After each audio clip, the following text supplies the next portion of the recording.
कौन ब्रह्मा का पिता है, कौन विष्णु की मां, शंकर का दादा कौन है, हमको दे बता। ये जानने के लिए कृपया सुनिए। जगत गुरु तत्वदर्शी संत रामपाल जी महाराज के अमृत वचन सर्व पवित्र धर्मों के पवित्र शास्त्रों के आधार पर।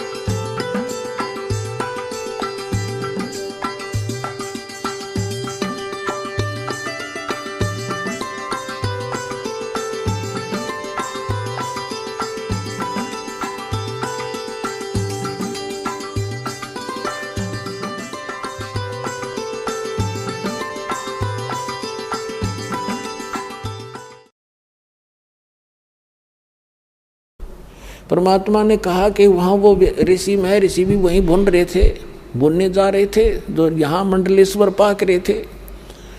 तब परमात्मा ने कहा तुम निराकार बताते हो इस काल को, ज्योत निरंजन को, अभी आएगा तुम्हें खाने के लिए। देखो वो आ गया सामने, वो साकार है, नर आकार है, ओछा माथा उसका 2 उंगल का और ऊंचा ऊंचा स्वर्ण भयंकर सा चेहरा से जो आ रहा सामने। परमात्मा बोला अब तुम जाओ यहाँ से। परमात्मा ने उन सभी को वहाँ से उड़ा दिया। वो आगे अपने कर्माधार से, जहाँ पर किसी ने पशु बनना था, पक्षी बनना था, धर्मराज से लेखा करो आगे चले गए। अब जब उस काल ने देखा सामने जोगजीत खड़ा है जिसने मुझे निकाला था वहाँ से, इतना तो वो जान गया कि कोई परमात्मा का संदेश लेकर आया है। ये थोड़ा सा उसको डर भी था कहीं यहाँ से भी निकालने ना आ गया वो, मैंने ये गलती, मैं ये इनको दुखी कर रहा हूँ। फिर भी उसने हिम्मत करके पूछा कि जोगजीत तू यहाँ क्यों आया? परमात्मा का कोई वचन है तो मुझे बता, आदेश दे, और आज तुझे मैं ठीक करूँगा। तूने वहाँ से मुझे मार कर निकाला था और आज तू मेरे लोक में कैसे आ गया? तब जोगजीत रूप में खड़े परमात्मा ने कहा कि परमात्मा का आदेश लेकर मैं आया हूँ और आपने सभी प्राणियों का कैसी दुर्गति कर रखी है, बुरा हाल कर रखा है। कोई गधा बना दिया, कोई कुत्ता बना दिया, किसी की टांग कट गई, किसी को कैंसर हो गई, किसी का बेटा मर गया, किसी की बेटी विधवा, ऐसा जुल्म। तो ये क्या कहता है कि मैं तो सत का राज करता हूँ, जो जैसा कर्म करता अपना भोग रहा है, मैं क्या करूँ। और इसने अपना एजेंट छोड़ रखा मन आत्मा के साथ, ये सारे उल्टे काम करावे और आत्मा के सिर दर दे कि यू इसने कराया। तो परमात्मा ने कहा कि निरंजन अब मैं किस लिए आया हूँ ये और बता दूँ? हाँ बता दे। मैं नीचे जाऊँगा और तेरी पोल पाड़ूंगा और बताऊँगा ये भगवान नहीं है, ये काल है, ये तुम्हारा दुश्मन है, तुम्हें अपने आहार के लिए रोके हुए है, तुमसे ही बच्चे पैदा करवाता है, ये खुद खाता है। जैसे कसाई बकरे पाला करता है, नर और मादा बकरे छोड़ देता है, वो उत्पत्ति करते हैं अपनी ममता में और विषय वासनावश होकर, और खाता कसाई है। तो ऐसा है, ये जाकर बताऊंगा। अपने आत्माओं, इस बात ने सुनकर भयंकर हो गया काल और परमात्मा कहते धर्मदास मेरे ऊपर ऐसे टूट कर पड़ा जैसे अब मार देगा मैंने। और पुण्यात्मा, यहाँ परमात्मा हमें सतर्क करते, हमें याद दिलाना चाहते, कभी भी कोई आपत्ति आवे आपको जो मंत्र प्राप्त हो, प्रथम हो प्रथम और द्वितीय हो द्वितीय और तीनों मिल रहे हो तो सार नाम का सिमरण करें। ऐसी किसी प्रकार की आपदा हो एक बार जरूर सिमरण याद कर लेना। तो कहा कि मैंने सतनाम का सुमन शुरू किया सांस उश्वास से। तो उसी समय ये काल या तो मुझे मारने के लिए झपटा था, ऐसे गिर गया जैसे पक्षी की पांख कट जाया करे और पड़ा पड़ा तड़प रहा है। ऐसा डर गया कि वहां से भाग के पाताल में गिर गया। तो इसको पाताल से लिया निकाल के मैं और कहा चल ऊपर। तब ये घबरा गया घना, मेरे पैर पकड़ लिए और कहा कोई बात नहीं, आप बेशक नीचे चले जाना, लेकिन एक अर्ज है मेरी, 3 युगों में जीव कम ले जाना और चौथे युग में कितने जीव ले जाना। तो परमात्मा ने कहा ठीक है। और दूसरा ये कहा कि मेरा ज्ञान जो माने वो हमारा, आपके ज्ञान को जो माने वो आपका, बलपूर्वक ना ले जाना। तो परमात्मा ने कहा ठीक है तथास्तु। जब सारे वचन भरवा लिए फिर बदल गया गिरगिट की तरह, कहने लगा कि बेशक चले जाना जोग जी, चौथे युग में इन जीवों को इतना कंडम कर दूंगा, ये भक्ति योग नहीं रहेंगे, इनको सब उल्टी साधना पर लगा दूंगा, देवी देवता पत्थर पहाड़ों की पूजा में इनको व्यस्त कर दूंगा, और जब तुम जाओगे तुम्हारी कोई नहीं सुनेगा। परमात्मा बोले आप अपना काम करियो और हम अपना करेंगे।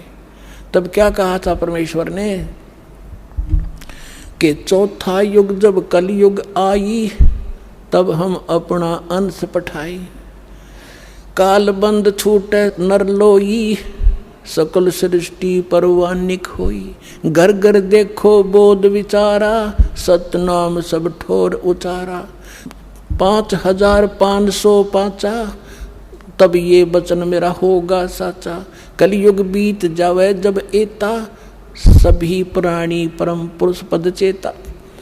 तो परमात्मा ने कहा था कि चौथा युग जब कलयुग आवेगा तब हम अपना एक दास भेजेंगे।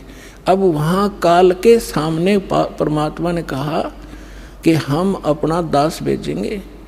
और कबीर वाणी चैप्टर में परमात्मा ने धर्मदास जी से, जब धर्मदास जी घने चिंतित हो गए थे कि हे परमात्मा आपने सतनाम और सारनाम गुप्त रख दिया और इसके बिना मोक्ष नहीं हो सकता, आपने मुझ किंकर के ऊपर दया करी दास पे और 42 वंश भी पीढ़ी बख्श दी, मेरी वंश चलेगा। तो हे परमात्मा सारनाम और सतनाम बिना पार नहीं हो सकते, तो मेरे बच्चे कैसे पार होंगे? ऐसे कलेजा पकड़ कर बैठ गया। परमात्मा ने सोचा भाई ये घना दुखी हो गया।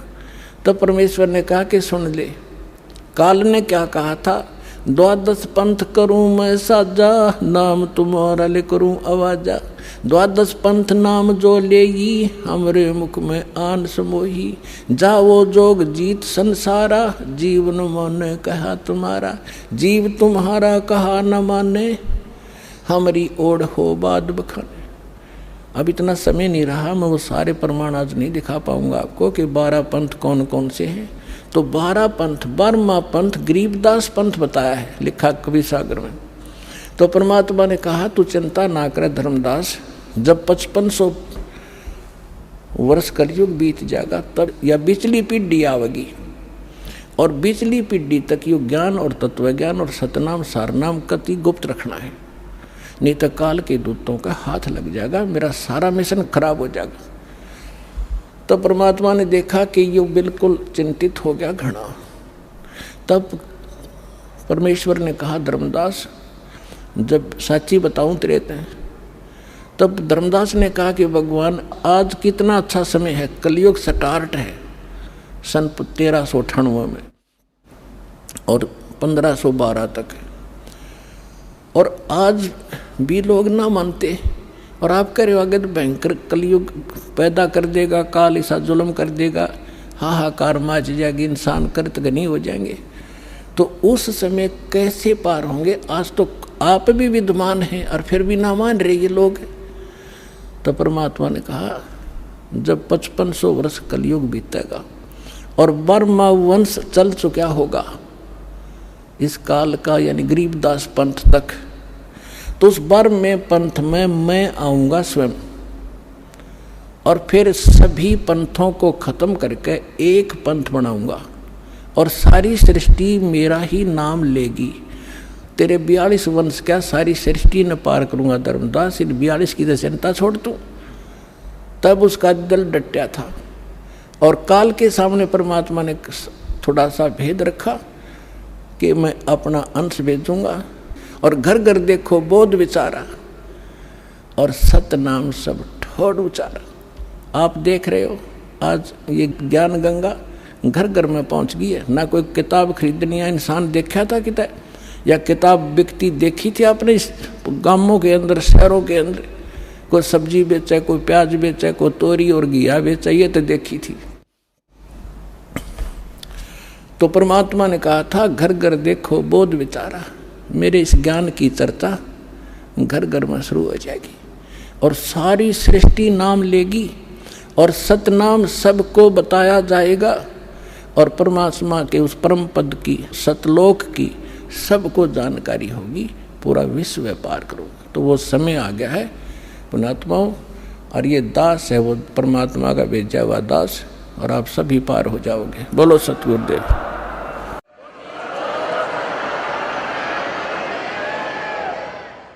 अब आपको कुछ भक्तों के अनुभव सुनाएंगे, ध्यान से सुनो। नमस्कार सर। नमस्कार जी। क्या शुभ नाम है जी आप जी का? जी मेरा नाम संजय दास है जी। सर कहाँ से आए हैं आप? जी मैं फरीदाबाद से आया हूँ। सर परम संत सतगुरु रामपाल जी महाराज की शरण में आने से पहले आप कौन सी भक्ति करते थे? सर मैं परम संत सतगुरु रामपाल जी महाराज की शरण में आने से पहले ये विष्णु भगवान, मतलब ये देवी देवता जो भी हैं, शंकर जी, पार्वती, मतलब शेरा वाली माँ, इन सब की भक्ति किया करता था। सर जो आप भक्ति करते थे विष्णु भगवान की, शंकर जी की, शेरा वाली माता जी की, उस भक्ति से आपको क्या लाभ मिलता था? सर नुकसान ही नुकसान ज़्यादा होता था, इतना कुछ लाभ नहीं मिलता था। तो सर फिर आप परम संत सतगुरु रामपाल जी महाराज की शरण में कैसे आए? सर सतगुरु रामपाल जी महाराज की शरण में मैं अपने मम्मी पापा के ज़रिए से आया हूँ। पहले 2 साल से मेरे मम्मी पापा इनकी शरण में चल रहे हैं, सतगुरु रामपाल जी महाराज जी की। तो वो चलते थे, फिर उन्होंने मुझे भी बताया घर पे कि भाई तू भी चला कर वहाँ, लेकिन मेरी समझ में नहीं आई थी, या परमात्मा का आदेश नहीं होगा बुलाने का, तो इस वजह से मैं समझ नहीं पाया था। उन्होंने बहुत कहा मुझसे कि भाई तू चल हमारे साथ सत्संग में, वहाँ चला कर हम जाते हैं वहाँ। और फिर परमात्मा जी की वाणी भी चलती थी घर पे हमारे, और सुबह शाम नित्य नियम और संध्या आरती वगैरह भी किया करते थे हमारे पापा मम्मी, और माला भी जपते थे। तो मैं उनसे यही कहता था, मैंने कि क्या तुमने सत्संग ले लिया है और ये गुरु जी के चक्कर में पड़ गए हो, कुछ नहीं है, कोई फ़ायदा नहीं होता इन चीज़ों से हैं, और सब ये ऐसे, मतलब परमात्मा ना बुलवाए मेरे मुँह से, मैं निंदा किया करता था। तो फिर धीरे धीरे मुझे मेरे आपस, मतलब उस चीज़ का मुझ पर इतना प्रभाव पड़ने लगा, लेकिन मैं समझ नहीं पाया कि मतलब मेरे घर में इतनी कलह कलेश चालू हो गई, और जो मतलब इतनी बुरी दशा हो गई कि हमने पुलिस थाने चौकी कभी नहीं देखी थी, और इतनी पुलिस थाने चौकी तक हम पहुंच गए। और उसके बाद में हमारे मम्मी पापा भी सब वहीं पहुंच गए, और फिर हमारी आपस में मियाँ भी, मतलब कि वाइफ से भी मेरा झगड़ा हो गया, और वो भी अपने मैके चली गई। तो एक दिन ऐसा आया कि मैं अपना इतना, ये अमरदास भगत जी चल रहे हैं यहाँ सत्संग में, तो वो अचानक हमारे पापा के साथ एक बार सत्संग से यहाँ से गए थे, तो उन्होंने मुझे बताया कि भाई भगत जी आप वहाँ जाओ एक बार, और मैंने उन्हें अपनी प्रॉब्लम बताई कि मेरे साथ ऐसे ऐसे हुआ है। तो वो बोलने लगे कि भाई आप एक बार सतगुरु रामपाल जी महाराज जी की शरण में जाओ, आपका दुख निवारण हो जाएगा। तो मैं मम्मी पापा से कहते थे, उनके कहने से नहीं, क्या शायद उन्होंने इसीलिए भेजा था उन्हें मेरे घर पर कि भाई किसी न किसी तरीके से आए ये। तो वहाँ पे मैं पहुँचा, उन्होंने मुझे बताया कि भाई जैसे ही, फिर मैं एक दिन तो ये इतना परेशान हो गया कि फिर उन्होंने, किसी ने मेरे को एक बता दिया यहाँ आने से पहले, फिर मेरी एक इतनी अड़चन आ गई कि किसी ने मुझे बता दिया कि भाई किसी गुरु की शरण में मत जाओ और तुम वहाँ चलो, एक तांत्रिक के चक्कर में पड़ गया मैं। और उसने मुझे बताया कि मैं तुम्हारे बच्चों का दिमाग ऐसा कर दूंगा, और वो क्या कहते हैं अपने आप खिंचे चले आएंगे तुम्हारे पास। तो उन्होंने कुछ तांत्र विद्या से पढ़ा के अपना मंत्र संतर सा, और वो मुझे कुछ सामान टोटके का दे दिया, और वो मेरी बुद्धि भी इतनी फ्री हुई थी कि बस जाके मैंने घर में वो करना शुरू कर दिया। इधर परमात्मा की वाणी चलती थी, इधर मैं ये काम करने लगा। तो और इतनी ज़्यादा मनुष्यत सी छा गई, और मेरा दिमाग इतना ख़राब हो गया, मैं पागल सा होने लगा। और फिर एक दिन तो ऐसा आया, रात को 2 बजे 2-3 बजे तक मुझे नींद नहीं आती थी। और मैं एक दिन तो ऐसा आया कि मैंने सर पटकने लग गया, और मेरे मन में ऐसा ख्याल आया कि मैं कोई खुदकुशी कर लूँ या सुसाइड कर लूँ। तो फिर कुछ नहीं, तो फिर उन्होंने सुबह मैंने फिर अमरदास भगत जी को बताया कि मैं ऐसा ऐसा हुआ है मेरे साथ और मैं ऐसा करने वाला हूँ। तो उन्होंने कहा कि भाई ऐसा मत करो, और फिर तुम जाके, फिर मैंने मम्मी को भी बताया अपनी, तो मम्मी ने कहा कि तू पागल मत बन, ऐसे मत, तू चल मेरे साथ वहाँ सत्संग में। तो फिर उन्होंने मुझे अपने मोबाइल में गुरुजी की वहाँ वो सुनाया सत्संग। तो मेरा मन पता नहीं अपने आप ही ऐसा होने लग गया कि मैं उन अचानक मतलब ऐसा अंदर से ही फील होने लगा कि मैं इनका सत्संग सुनूं खूब, मतलब कि असर, मतलब मेरे दिमाग इतना हल्का सा होने लगा, जो मेरी टेंशन थी, जो मेरे अंदर एक बुरी भावना पैदा हो रही थी, वो ख़त्म होने लगी धीरे धीरे। तो फिर मैं उनके साथ, फिर मैंने अपनी मम्मी से अपने आप ही कहा कि मम्मी मेरे को तू लेके चल, एक बार किसी भी तरीके से लेके चल। तो हमारी मम्मी कह रही ठीक है, क्या कहते हैं, शुक्रवार का सत्संग है, तब तेरे को लेके चलते हैं। तो मैंने फिर जहाँ मैं काम पे जाता था, तो आप ये समझ लीजिए कि 2 दिन पहले ही मैंने छुट्टी कर ली वहाँ से, और मेरे को काम में किसी चीज़ में मन ना लगे मेरा, और बस यही लगन लगी हुई थी किसी तरीके से मैं वहाँ पहुँचूँ आश्रम। तो मैं आश्रम, परमात्मा की कृपा हुई सतगुरु रामपाल जी की, और मैं यहाँ आया। तो पापा जी ने मेरे कहा कि भाई चल तुझे दिखाता हूँ कि परमात्मा का कितना हिसाब किताब है, और परमात्मा ने कितना सुविधाएँ दे रखी हैं भगत जनों को, अपने दासों को। तो वहाँ पे जाके फिर मैंने देखा, मैंने कि मुझे अभी कोई सुविधा नहीं देखनी, मेरे को सिर्फ एक अब पहले परमात्मा का नाम उपदेश चाहिए। तो फिर मैं आते ही पहले मैंने नाम लिया, नाम लेने के बाद मैं आशीर्वाद लिया सवेरे। आशीर्वाद जैसे सर परमात्मा ने मेरे सर पे हाथ रखा, तो मेरा शरीर इतना ऐसा हो गया एकदम हल्का, और मेरे को ऐसा लगा। और फिर मैंने अपने मुख से भी ये कहा, और मैं भगत जियों से आया था तो रो भी रहा था और कह भी रहा था कि भाई मेरे साथ ऐसे ऐसे परेशानी हुई, और मेरे बच्चे मुझसे छोड़ के चले गए और ऐसे ऐसे बात। तो अब ऐसा हुआ कि एकदम भगत जियों से कईयों से कहा मैंने, तो वो बोलने लगे कि आप बस जब आशीर्वाद देने आए गुरुजी तो उनके पास चले जाना और खड़े हो जाना सामने, और वो आपके मन की दशा खुद ही जान जाएंगे। मगर मेरी आत्मा ऐसी अंदर से कह रही थी कि मैं अपने मन की बात जो है वो गुरुजी से अपने मुख द्वारा खुद ही बोल दूं हैं। तो मैं आया यहाँ पर, आने के बाद में आशीर्वाद लिया। मैंने आशीर्वाद लेके गुरुजी से खुद मैंने कह दिया कि परमात्मा मेरे साथ ऐसे ऐसे हुआ है, जिस तरह आपने मुझे अपनी शरण में खींचा है उसी तरीके से आप मेरे भी बच्चों को भी आप अपनी शरण में बुला लीजिए। और परमात्मा की ऐसी कृपा हुई, एक बार वहाँ गया था अपने मामा जी के यहाँ, मेरे मामा जी की बरसी थी अपनी मम्मी जी के साथ। तो मैंने सवेरे वहाँ 5 बजे करीब परमात्मा ने स्वयं मुझे आकर सतगुरु रामपाल जी महाराज ने दर्शन दिए, और उन्होंने मुझसे क्या कहा मुझे कुछ नहीं पता चला, और मैंने उनसे क्या कहा कुछ नहीं पता चला, जबकि बिल्कुल पास में बैठ के उन्होंने मुझसे बात की। लेकिन मुझे यही नहीं पता चला कि उन्होंने मुझसे क्या कह दिया और मैंने उनसे क्या कहा। उसी टाइम मैंने कहा कि मैंने कि मम्मी जो कुछ हो जाए मैं अपने बच्चों को खुद लेके आऊँगा। शायद परमात्मा ने अपना आदेश दिया हो, मुझे मेरी अर्ज़ सुन ली हो, मेरी पुकार सुन ली हो कि जो मैंने उनसे अरदास की थी, और वो मेरे बच्चे मेरे पास आ गए आज। और फिर मैंने ये भी अर्ज़ लगाई थी कि परमात्मा आप एक बार मेरे बच्चों को अपने पास बुला लो, और आज उनकी कृपा हुई और मेरे बीवी बच्चे भी यहाँ आए हुए हैं, उनको मैंने आज नाम उपदेश दिलवाया है। और मेरी मम्मी के पैर इतने ख़राब हो गए थे, इतने बेकार हो गए थे, जख्म इतने भारी भारी हो गए थे कि सब जगह दिखा लिया। डॉक्टरों ने सब ने ये कह दिया कि भाई इनके तो पैरों में सेप्टिक फैल गया और हो सकता है इनके पैर काटने तक की नौबत आ जाए। लेकिन किसी एक ब्रह्मा कुमारी में चलते थे भगत जी, और वो ब्रह्मा कुमारी जी को सत्संग को छोड़ के फिर यहाँ आए। यहाँ आने के बाद में उन्होंने मेरे पापा को बताया कि भाई भगत जी आप वहाँ चलो और आपका दुख निवारण वहाँ हो जाएगा। तो हमारी मम्मी को पापा लेके आए, तो पहले महीने से ही उनको इतना आराम फील होने लगा कि बस जिसका कोई, वो खुद कहने लगी अपने मुंह से कि मेरा दर्द बंद हो गया है पैरों का, ये है वो। और फिर धीरे धीरे दूसरे महीने में आई, तीसरे महीने में, चौथे महीने 4 हाजिरी उनकी लगी। तो ये समझ लीजिए आप कि उनका सारा दुख जो भी जख्म थे वो सब धीरे धीरे भर गए, और गाड़ी भी आराम से वो भाग भाग के पकड़ लेती थी, जबकि उनसे पैरों से चला भी नहीं जाता था।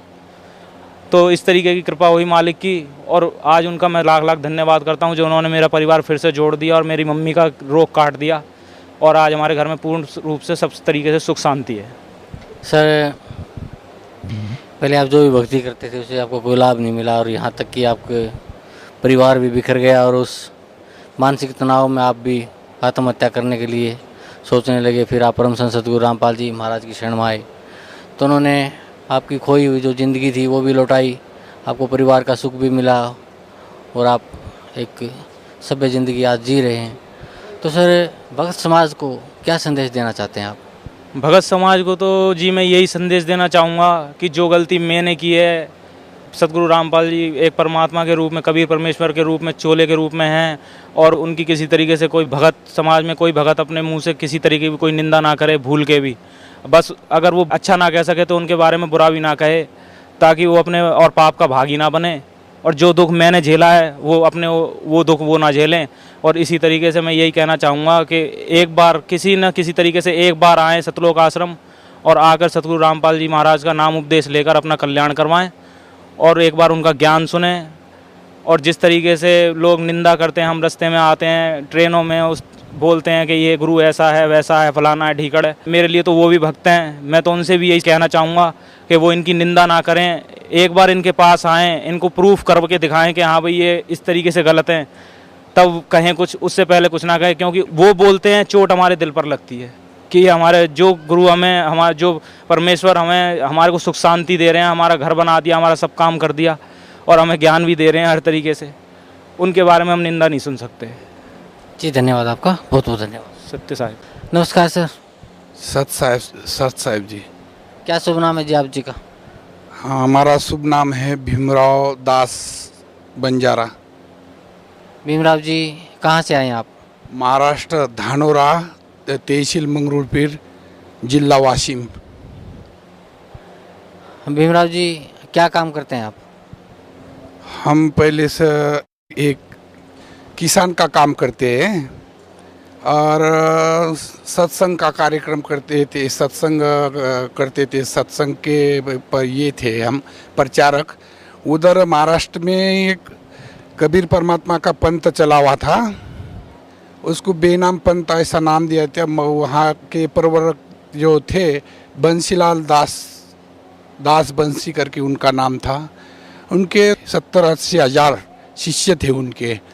तो हर खेड़े में जाना, हर गांव में जाना और प्रचार करना, सत्संग लेना, ये हमारा कार्यक्रम 84 से चालू था। सर परमचंद सतगुरु रामपाल जी महाराज की शरण में आप कैसे आए? टीवी के माध्यम से आए सर। हम टीवी बोले तो जिस साधना चैनल है, चैनल पर आज 12 महीने से देख रहे, उसके ऊपर समझ रहे कि हम पहले भी ये जो कबीर पंथ था ये सत साहिब भी था, हम सबको सत साहिब बोलते थे आज 84 से। लेकिन उसमें ये परमात्मा ऐसा बताए कि परमात्मा निराकार है, परमात्मा साकार नहीं है। तो ये जब से टीवी पे देखे हमने सुने कार्यक्रम रामपाल जी महाराज का, जब से हमारे को ऐसा लगा कि नहीं, ये जो आपने आज तक भक्ति करी ये भक्ति सही नहीं है, ये भक्ति सही नहीं है, ये जो बता रहे हैं ये गलत है। फिर हमारे सब होश उड़ गए। बाद में ऐसा लगा कि कब जाए वहाँ, कभी वो कैसा बोलते, कहीं गांव ढूंढे कहीं देश ढूंढे, तेरा पता नहीं लगता भगवान का मिलता। तो भगवान तो जब अनुभव आया हमारे आत्मा को, समझे हम पूरे कार्यक्रम, पूरे सत्संग समझे, सुने के बाद ऐसा लगा कि हरियाणा में हरि आया है, हरियाणा में हरि आया है। और ये जो परमात्मा आई हुई है, या कई गांव ढूंढे कहीं देश ढूंढे, तेरा पता नहीं लगता भगवान का मिलता। ऐसा हमने सोचकर पहली बार आए इधर, तो हमारी भगतमती साथ में लाए। पहली बार 8-10 लोग आए, पहली बार साथ में लाए। सर परमचंद सतगुरु रामपाल जी महाराज से नाम उपदेश लेने के बाद आपको क्या लाभ मिला? तो हम दूसरी चक्कर आ रहे थे यहाँ आश्रम के लिए। दूसरी चक्कर में वहाँ से निकले हम गाड़ी में, तो यहाँ रोहतक आए। रोहतक आने के बाद रोहतक में इतना बड़ा चमत्कार परमात्मा ने बताया हमारे को, इतना बड़ा तो मैं सोच नहीं सकता कि इतना बड़ा चमत्कार। बेटे है तेरा ध्यान लगाए प्रभु, तार सके तो तार, जन्म जन्म के पाप हमारे, बिना कृपा तेरे को न सुधारे। समझ गए हम अनुभव से, या तू ही करेगा पार, तार सके तो तार। तो ये रोहतक में ऐसा हुआ, हमारी जो भगतमती है गाड़ी में, वहाँ गाड़ी दूसरी पकड़ना पड़ती है, शाम 6 बजे गाड़ी वो पैसेंजर पकड़नी पड़ती वहाँ से। और वो गाड़ी में बैठे तो गाड़ी स्टार्ट हो गई। गाड़ी स्टार्ट होने के बाद हमारी जो भगतमती है उसको चाह वाले ने ऐसा धक्का दिया। धक्का देने के बाद वो नीचे चल गई, पूरे पैर नीचे चल गए। और वो जो चलने का ये रहता, वो हाथ में पकड़ के इसी एक 100 मीटर ऐसी स्टैंड पे वो ऐसी घिसती हुई गई। तो मैं तो समझा मेरे होश उड़ गए। मैंने बोला अपन तो यहाँ आश्रम आए हुए, तो सभी हाथ पैर के सब टुकड़े हो गए होंगे हमारे भगतमती के, ऐसा लगा। मैंने ध्यान करा, जो पहला मंत्र दिया था बाबा जी ने, उसका नाम स्मरण करे। और अचानक ऐसा हुआ, एक आदमी आया, उसके ऊपर पीले कपड़े थे, आंखें दोनों हाथ से हमारी जो भगतमती है उसको उठा के गाड़ी में रख दिए। गाड़ी में रखने के बाद गाड़ी में रख दिए और गाड़ी ऑटोमेटिक खड़ी रह गई जगह पे। स्टार्ट हो गई थी गाड़ी, खड़ी हो गई, गाड़ी रुक गई। फिर देखे हम, उनको लगे कहाँ पे खरूज नहीं आने दिए परमात्मा ने, कहाँ पे कुछ इतना भी नहीं हानि नुकसान कुछ नहीं हुआ। तो वो पीले कपड़े में जो थे वो उन्होंने बताया, मैंने बोला, वो बता रहे हमारे को, बोले आप कुछ नहीं होगा, बोले अब बचा लिए, बोले अब ये कुछ नहीं होगा, बोले अब नहीं मरेगी, बोले ऐसे हमारे साथ बात करे। थोड़ी देर में हमने देखे कहाँ लगा क्या, कुछ हुआ क्या, ऐसा तो कुछ भी नहीं लगा था। तो फिर देख रहे डब्बे में उसको, तो आदमी है ही नहीं। इतना बड़ा चमत्कार करे परमात्मा ने हमारे साथ। यानी कि आप कहना चाहते हैं कि खुद परम संत सतगुरु रामपाल जी महाराज ने आपकी पत्नी को बचाया और आपको विश्वास दिलाया कि इनको अभी कुछ नहीं होने वाला। गाड़ी ये रोक सकते हैं, हम यही काम कर सकते। परमात्मा है, वो पूर्ण परमात्मा है। आपकी पत्नी को बचा के और आपको संभला के, और वो वहाँ से परम संत सतगुरु रामपाल जी महाराज अंतर ध्यान हो गए, आपका यही कहना है? हाँ, यही कहना है, अंतर ध्यान हो गए तो वही उन्होंने ही बचाए, परमात्मा। सर, परम संत सतगुरु रामपाल जी महाराज की शरण में आने से पहले आप ऐसे ही भटकते हुए किसी धर्मगुरु के चक्कर में और प्रचार कर रहे थे, और फिर आपने परम संत सतगुरु रामपाल जी महाराज से नाम उपदेश लिया, तो आपको पता चला कि यही संत हैं जो आपको सतभक्ति दे सकते हैं, आपको मोक्ष मार्ग दिला सकते हैं। और अल्टीमेटली मैं तो यही कहूँगा कि जैसे ही आपको परम संत सतगुरु रामपाल जी महाराज ने अपनी शरण में लिया, तो उसी दिन आपको, आपकी पत्नी को उन्होंने जीवन दान दिया। तो सर, भक्त समाज को आप क्या संदेश देना चाहते हैं? हम तो, मेरे जीवन में मैंने राम मंदिर बनवाए, और राम मंदिर बनवाया। हर साल रामनवमी को बहुत धूमधाम से 1 लाख रुपए खर्चा करके भागवत सप्ताह करना, ये करना, भगत जमा करना, पुण्य करना, ये बहुत करे, लेकिन कोई प्रकार का लाभ नहीं हुआ मेरे को। यहाँ आने के बाद मेरे को 4 प्रकार का सुख प्राप्त होगा। यहाँ आने के बाद 4 प्रकार का बोले तो भौतिक, आर्थिक, शारीरिक और आध्यात्म। और बहुत बड़ा चमत्कार, ये चमत्कार से क्या कम है कि उठा के बचा लिए मेरे धर्मपत्नी को। और आप भक्त समाज को ये कहना चाहते हैं, हम विनती करते हैं कि ये बरवाला हिसार में पूर्ण परमात्मा रामपाल जी महाराज आए हुए हैं। आप आओ, नाम दान लो और अपना कल्याण कराओ। गुरु रामपाल करु प्रतिपाल, सदगुरु नाथा दीन दयाल, सत साहेब। जी, धन्यवाद आपका, बहुत बहुत धन्यवाद। नमस्कार सर। नमस्कार, सत साहेब सर। क्या शुभ नाम है जी आप जी का? भक्त कृष्ण दास। सर, कहाँ से आए आप? मैं गांव ग्वालदा, तहसील तिजारा, जिला अलवर, राजस्थान से आया हूँ। सर, परम संत सतगुरु रामपाल जी महाराज की शरण में आने से पहले आप कौन सी भक्ति करते थे? सर, मैं सतगुरु रामपाल जी महाराज की शरण में आने से पहले देव देवताओं की भक्ति करता था। हनुमान जी के हर साल व्रत करता था, 5 व्रत। फिर उसके बाद मैं गोगा जी महाराज के भक्ति करने लगा, और हर साल गोगा मेड़ी पे जाता था, अपने बच्चों को भी ले जाता था, और मैं तो हर साल ही वहाँ जाता था। और शेरों वाली माँ की भक्ति भी करता था, और संतोषी माँ की भक्ति भी करता था, और पितृ पूजा भी करता था। तो ये सब जो भक्ति आप करते थे, उस भक्ति से आपको क्या लाभ मिलता था? सर, लाभ आपका तो हमें उस टाइम पता नहीं था, बस जो परंपरा थी उस परंपरा के हिसाब से हम उस भक्ति को करते थे। और जैसे भी कोई मन में शंका होती थी, कोई दुख होता था, उसके लिए उनसे मन्नत मांगते थे, लेकिन वो सफल नहीं हो पा रही थी, संतुष्टि नहीं हो पा रही थी, इसलिए बार बार कभी उसकी भक्ति करते थे, कभी उसकी भक्ति करते थे।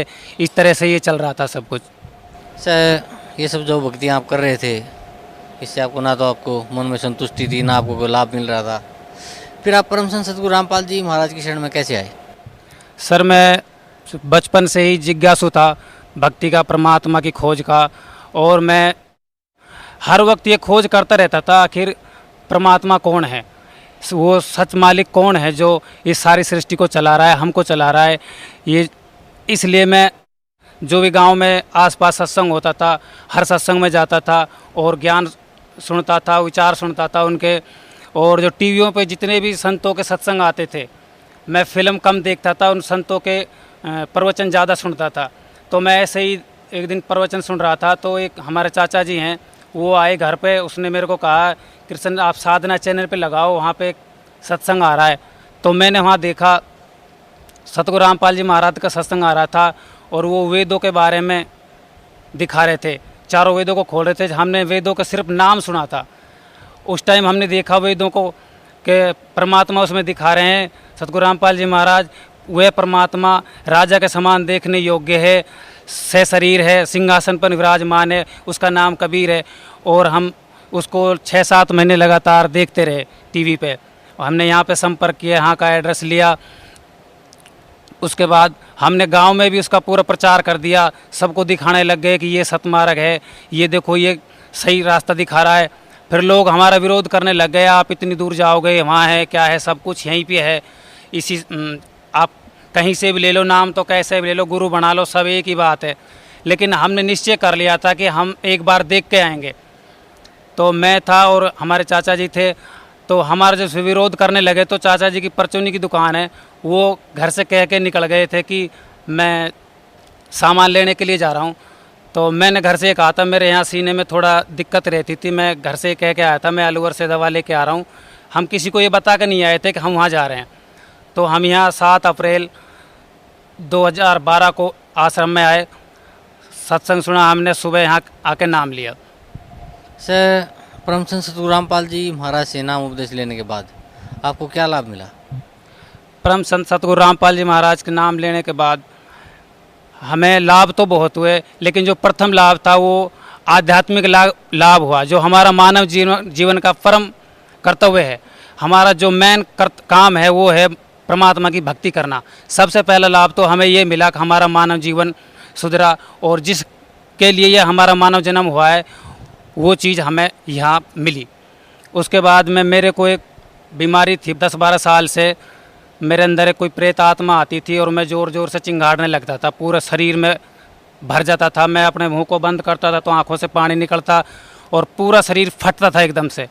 जैसे ही यहाँ आके हमने नाम लिया सुबह में, तो गुरुजी ने जैसे नाम दिया उसी टाइम मैं ज़ोर ज़ोर से चिंगाड़ने लगा, बड़ी मुश्किल से कंट्रोल करके बैठा। लेकिन उस टाइम मुझे एक चीज़ महसूस हुई कि जब मेरे ऊपर प्रेत आत्मा आती थी तो मैं कम से कम 1-1.5 घंटे तक पूरे शरीर में कपकपी लगी रहती थी। उस टाइम ये हुआ, वो कपकपी नहीं लगी, ऐसा हुआ जैसा कुछ हुआ ही नहीं मेरा। तो मैंने महसूस किया कि तेरी बीमारी यहाँ कटेगी। उस टाइम हम चले गए, घर जाके हम किताब ले गए, औरों को बताया। दूसरी बार हम यहाँ 10-12 और भगत आए, तो मैं ऐसे ही घूमता घूमता यहाँ डंडोती लगाने लग गया। डंडोती लगाने के बाद मैं जैसे डंडोती लगा तो मेरे को ऐसे उठने ही नहीं दिया, जैसे कि मेरे को बांध लिया हो किसी ने, और मैं ज़ोर ज़ोर से चिल्लाने लगा, चिंगाड़ने लगा जैसे कोई मेरे को मार रहा है अंदर ही अंदर।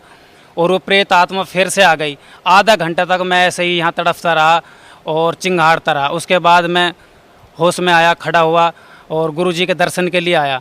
मालिक से मैंने अरदास करी, मालिक मेरे को प्रेत आत्मा परेशान कर रही है और ये पीछा नहीं छोड़ रही है। मालिक ने आशीर्वाद दिया, आज के बाद नहीं आएगी। आज मेरे को 1.5 साल हो गए, वो प्रेत आत्मा मेरे बिल्कुल भी शरीर में नहीं आती है और ना ही मेरे को कोई दिक्कत होती है। और दूसरा लाभ ये हुआ,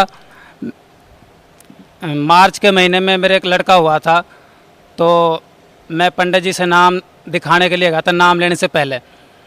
तो उसने देखा, पत्र उतरा खोल के उसने मेरे को कहा, भाई बच्चा तो ठीक नहीं है, आपको बहुत परेशान करेगा और बीमारी ही इसको घेरे रहेंगी, आप हर वक्त डॉक्टरों के चक्कर लगाओगे, ये ठीक नहीं रहेगा। और लगभग उसने ऐसा वो दे दिया उदाहरण कि ये 6 महीना के लगभग छोड़ जाएगा।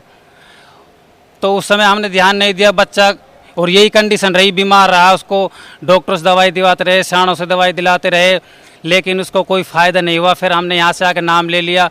उसके बाद में ऐसे ही चलता रहा धीरे धीरे। तो एक दिन सावन का महीना था, उस समय बच्चा की तबीयत थोड़ी ज़्यादा बिगड़ गई, बुखार सा होने लगा। तो हम उसको डॉक्टर से दवाई दिलाते रहे थोड़े बहुत। फिर रात में अचानक उसको बहुत ज़बरदस्त बुखार चढ़ा और वो अचानक से बेहोश हो गया। रात को 3 बजे हम उसको हॉस्पिटल लेके गए, अपना जो पास में कस्बा लगता है टपूगड़ा, तो वहाँ उसको इंजेक्शन लगाया, ग्लूकोज लगाई, उसको 2 घंटे में कम से कम होश आया। तो सुबह में चेकअप किया, डॉक्टर ने कहा इसकी तिल्ली बढ़ रही है और इसके कुछ दिक्कत ज़्यादा है, मेरे बस की नहीं है, आप चाहो तो घर ले जा सकते हो, आप चाहो तो अलवर दिल्ली ले जा सकते हो। तो हम समझ गए उसकी बात कि ये बच्चा नहीं बचेगा। और वो उस पंडित जी की बात ध्यान में आ रही थी बार बार। उस टाइम 6 महीने का लगभग उसका हो गया था कि ये बचना मुश्किल है। हम उसको अलवर लेके चले गए। अलवर ले जाने के बाद उसको चेक किया, आईसीयू में भर्ती कर दिया। शाम को 6:30 बजे के लगभग डॉक्टर ने जवाब दे दिया, कहा ये बच्चा किसका है। हमने कहा जी हमारा है। कि भैया ये बच्चा नहीं बचेगा, ये रात नहीं पकड़ेगा बच्चा, आप चाहो तो दिल्ली जयपुर ले जा सकते हो। तो मेरा साला रहता है फरीदाबाद, उसके पास एक भगत जी रहते हैं, महेंद्र भगत जी। तो उसका फ़ोन आया, उसने कहा मेरे से कि बच्चे की तबीयत क्या है। मैंने कहा भगत जी बच्चा तो नहीं है, डॉक्टर ने मना कर दिया, कह दिया रात नहीं पकड़ेगा। उसने मेरे को कहा गुरुजी का ने फ़ोन किया। मैं भैया मैंने तो नहीं किया। नो क्या आप करो। मैंने उसको कहा कि आप ही करो, मेरा तो बस दिमाग काम नहीं कर रहा है। उसने फ़ोन किया यहाँ, उसने फिर मेरे को कहा आप इस नंबर पे फ़ोन करो। तो मैंने यहाँ फ़ोन किया, तो मैंने उसको बताया ये दिक्कत है। उसने कहा भगत जी आप आधे घंटे बाद फ़ोन करना, मैं अभी बताऊँगा।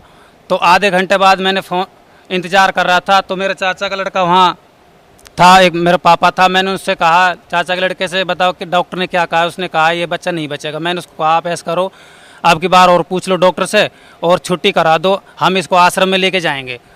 तो उसने कहा कृष्ण देख लो। मैंने उसका देखना क्या है, समाज ये कहेगा पैसे के लालच में मार दिया, मगर हमें विश्वास है बच्चा नहीं मरेगा। और जब इसका टाइम आ गया तो ये बचेगा में नहीं, हॉस्पिटल में भी नहीं बचेगा, या कहीं भी नहीं बचेगा। उसने कहा चलो ठीक है, अगर रास्ते में मर जाएगा तो कह देंगे जयपुर ले जा रहे थे मर गया। मैंने उसको कहा कि भाई अभी आधे घंटे में इंतज़ार करूँगा, जैसे मेरे को मैसेज मिलेगा मैं वैसा करूँगा, सतगुरु जी जैसे मेरे को आदेश करेंगे मैं वैसा काम करूँगा।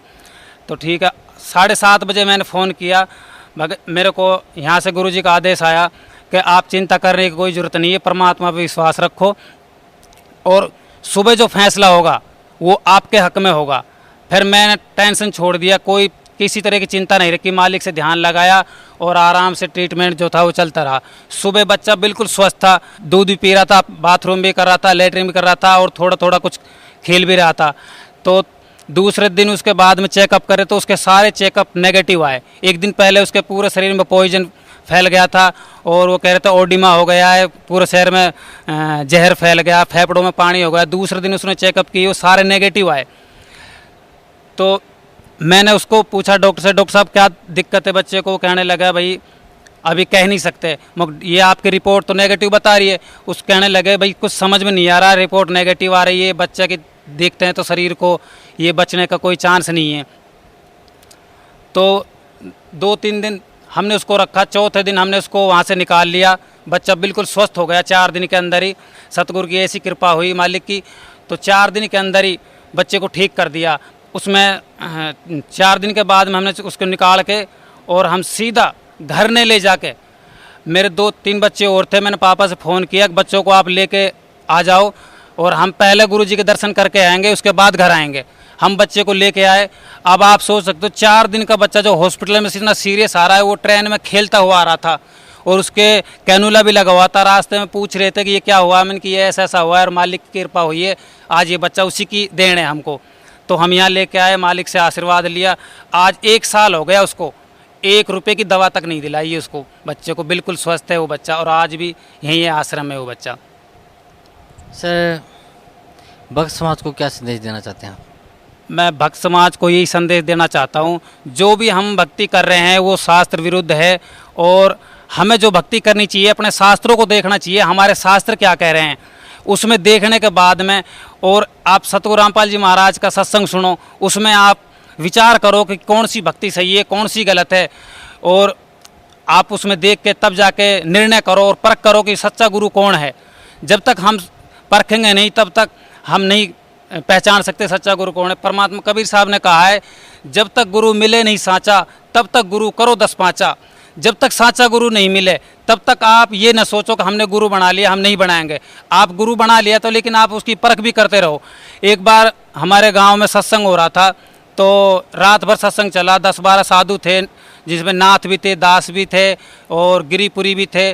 तो सुबह के टाइम मैंने उनसे पूछा, मेरा एक बचपन से सिद्धांत था कि मैं टोकने की आदत थी मेरे को, मैं टोकता था किसी न किसी को। मैंने उनको, साधु बैठे थे 10-5, तो मैं उनसे पूछने लगा, महाराज जी मैं बचपन से देखता आ रहा हूँ, जब भी हम कोई शादी करते हैं तो मिट्टी का गणेश बनाते हैं और गणेश पूजा करते हैं। कोई मकान का उद्घाटन करते हैं तो श्री गणेश करते हैं, और कोई हम सत्संग करते हैं, जैसे आपने यहाँ राज सत्संग किया तो आपने भी गणेश वंदना प्रथम बोली। तो इसका राज क्या है, गणेश जी को प्रथम क्यों मनाया जाता है? तो ये मेरे अंदर विचार उठते थे कि आखिर ये चक्कर क्या है। तो उन्होंने कहा, भैया हमें तो पता नहीं है। यहाँ आने के बाद मुझे पता चला गणेश की प्रथम पूजा क्यों होती है। गुरुजी प्रथम मंत्र में ये सारी चीज़ सब भेद बता देते हैं। तो मैं सभी समाज से यही कहना चाहूँगा कि पहले आप ये फ़र्क है, जो भक्ति वो हमें बता रहा है, पहले हमें उसका पता होना चाहिए कि ये भक्ति सही है या गलत है। जिस प्रकार हम गणेश को प्रथम मानते हैं, हमें ये पता नहीं है कि हम उसको प्रथम क्यों मानते हैं। हमें मालूम होना चाहिए कि हम इसको प्रथम मान रहे हैं। हमें दिल्ली जाना है तो हम बस में बैठे हैं, हमें ये मालूम होना चाहिए बस दिल्ली जाएगी। अगर हम जयपुर वाली में बैठ गए तो हमने नहीं पता करा किसी से कि ये दिल्ली जाएगी जयपुर जाएगी, तो हम गलत रास्ते में जा सकते हैं। इसलिए मैं ये कहता हूँ कि सभी पहले निर्णय करें, अपने शास्त्रों को देखें, शास्त्र क्या कह रहे हैं, उसके बाद में हमें भक्ति करनी चाहिए, गुरु बनाना चाहिए जो सच्चा ज्ञान दे। और एक शब्द में कहा है, सत्संग में सुरता चाल अपनी नब्ज दिखा लिए, कोई मिल जा वेद अगम का अपना रोग कटा लिए। वो अगम का वेद, वो सतलोक का वेद, सतलोक आश्रम बरवाड़ा में है, वो पूर्ण परमात्मा यहाँ आया हुआ है। और एक परमात्मा की वाणी है, पुड़िया सतगुरु नाम की सारे रोगों की दवाई। और वो पुड़िया, सतनाम की पुड़िया इस मालिक के पास है जो सारे रोगों को समाप्त कर देती है। मैं तो यही समाज से कहूँगा कि आप आएँ और अपना जन्म मरण का रोग कटाएं, और बाकी जो रोग हैं वो तो वैसे ही परमात्मा मुफ्त में दे देते हैं। बाकी मेन तो है जन्म मरण का रोग कटाना।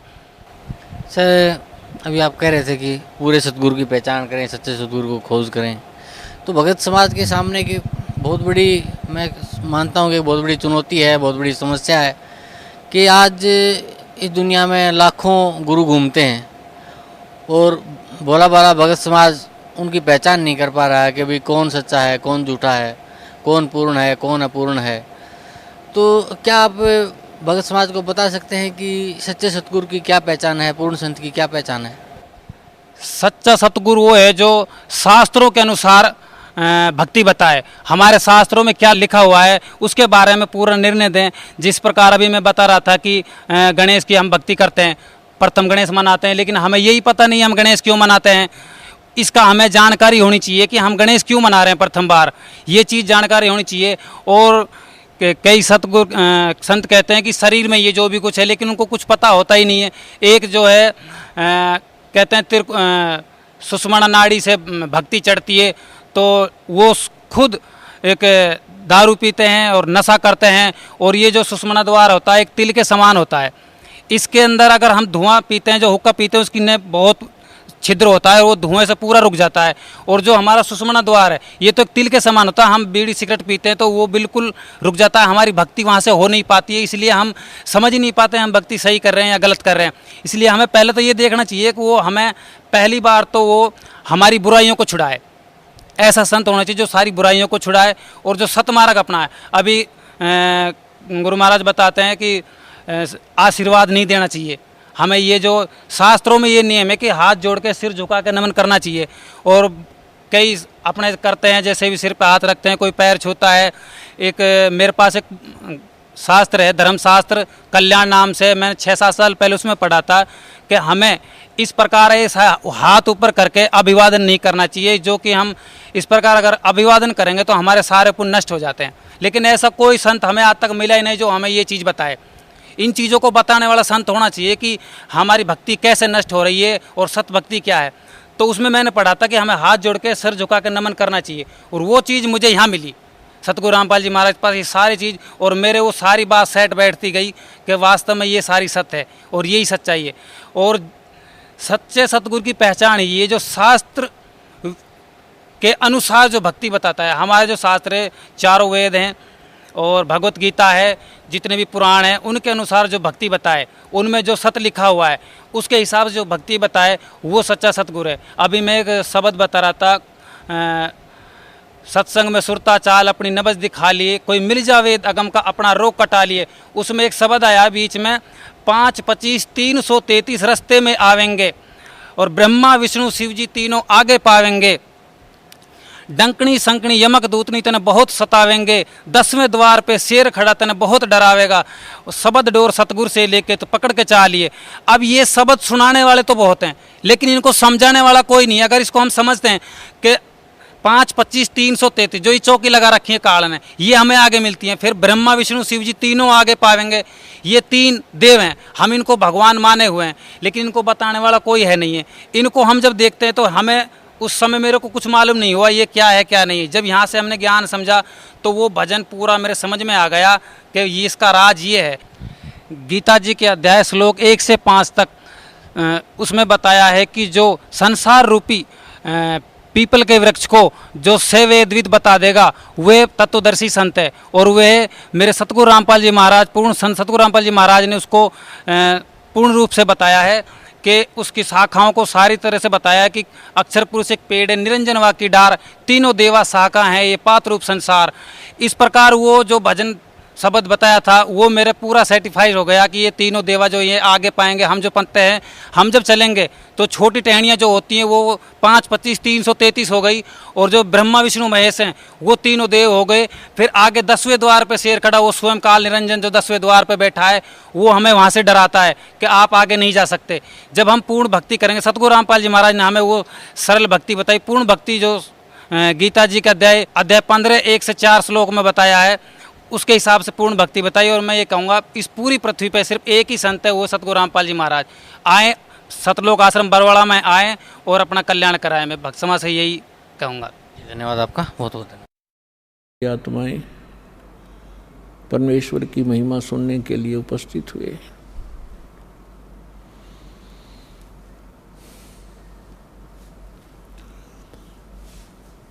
जिस पुण्यात्मा के, जिस प्राणी के युगों युगों के शुभ संस्कार उदय होते हैं, उनको मानव शरीर प्राप्त होता है। और जिन जीवात्माओं को मानव शरीर के अंदर परमात्मा प्राप्ति की प्रेरणा होती है, वो बहुत ही शुभ संस्कारी हंस होते हैं। और जिनको सतगुरु मिल जाते हैं, सत साधना प्राप्त हो जाती है, वो बहुत ही अच्छी किस्मत वाले होते हैं। जैसे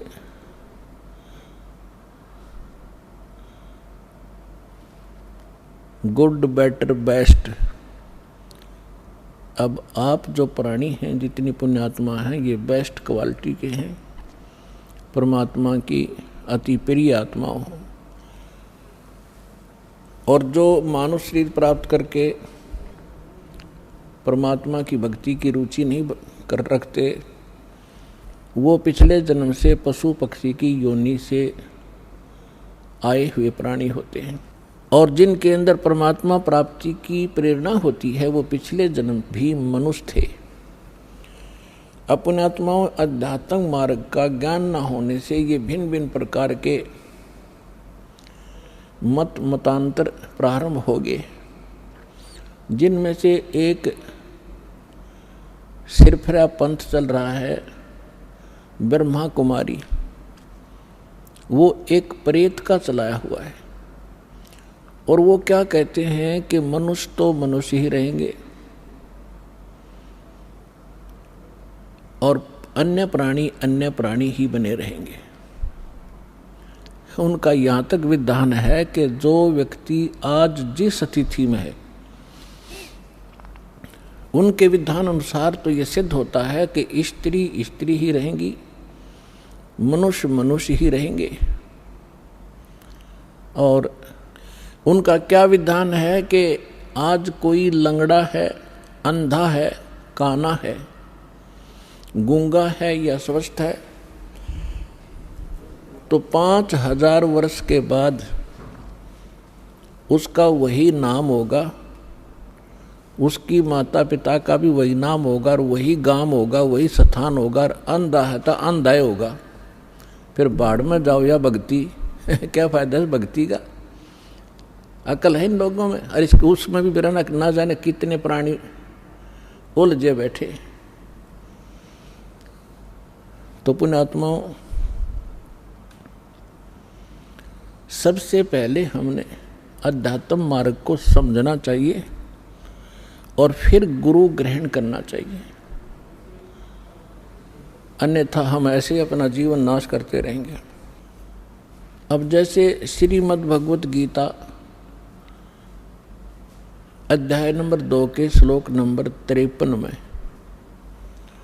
गीता ज्ञानदाता कहता है कि अर्जुन, जिस समय तेरी बुद्धि भिन्न भिन्न प्रकार के भ्रमित करने वाले वचनों से हटकर एक परमात्मा के यथार्थ ज्ञान पर टिक जाएगी, स्थिर हो जाएगी, तब तू योग को प्राप्त होगा।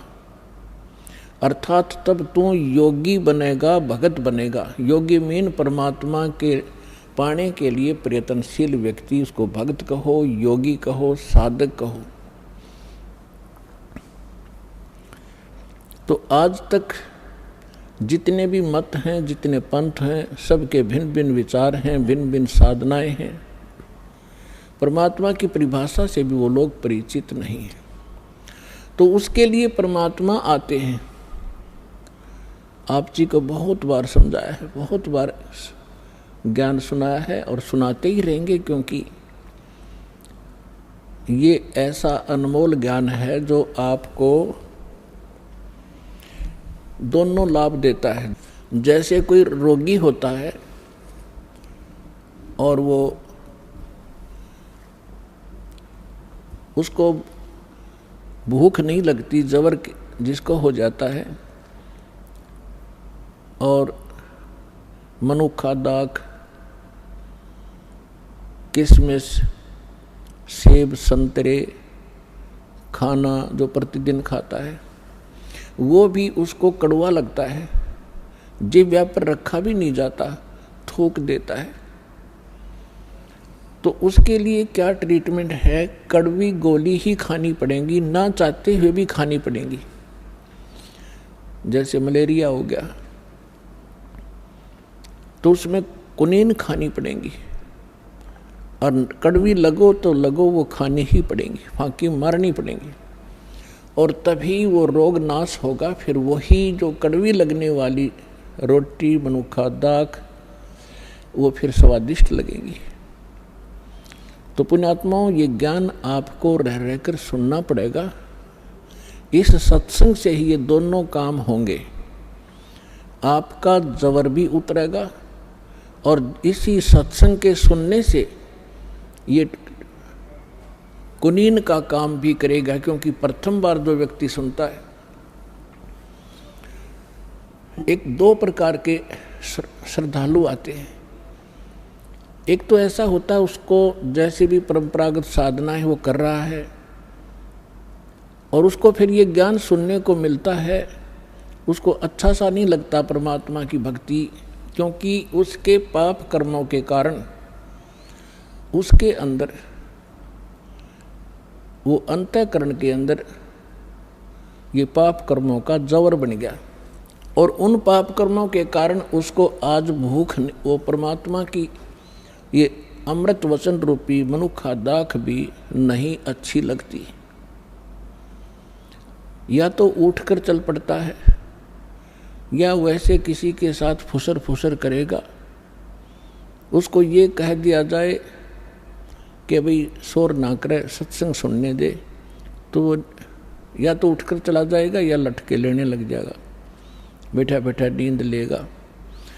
तो वो उसके अंदर पाप कर्मों का इतना प्रभाव है कि उसको ये अच्छी नहीं लगती परमात्मा की कथा।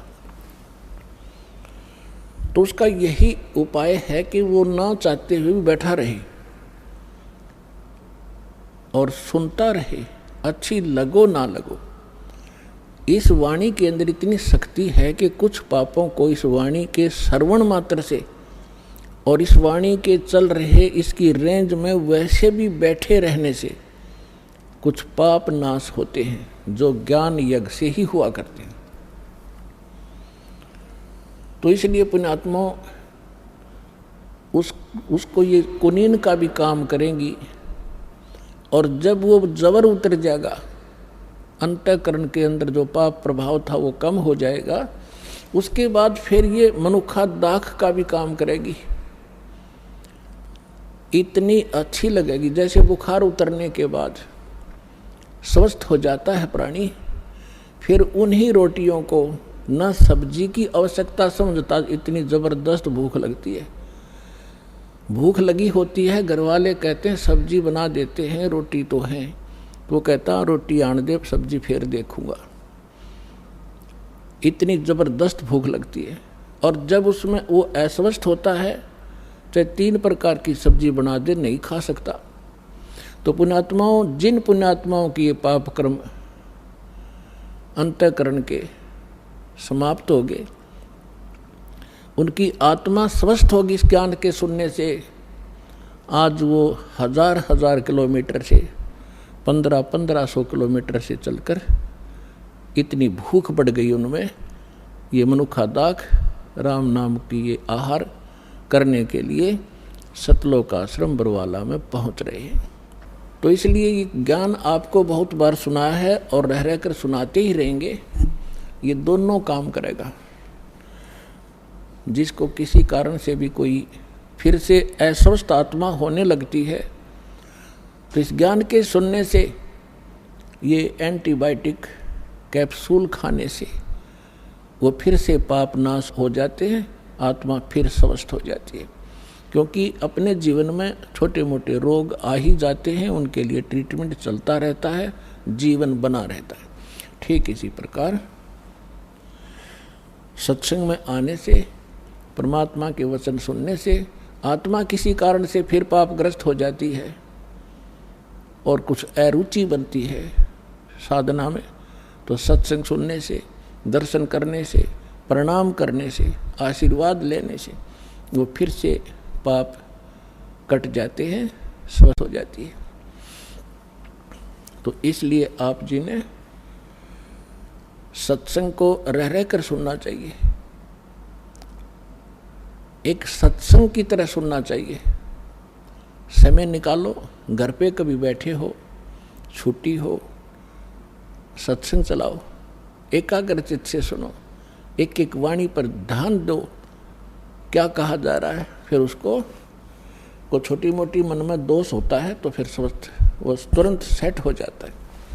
तो प्रसंग चल रहा है कि वो परमात्मा इस यथार्थ ज्ञान को देने के लिए स्वयं ही आते हैं।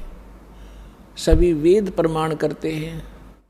ऋग्वेद मंडल नंबर 9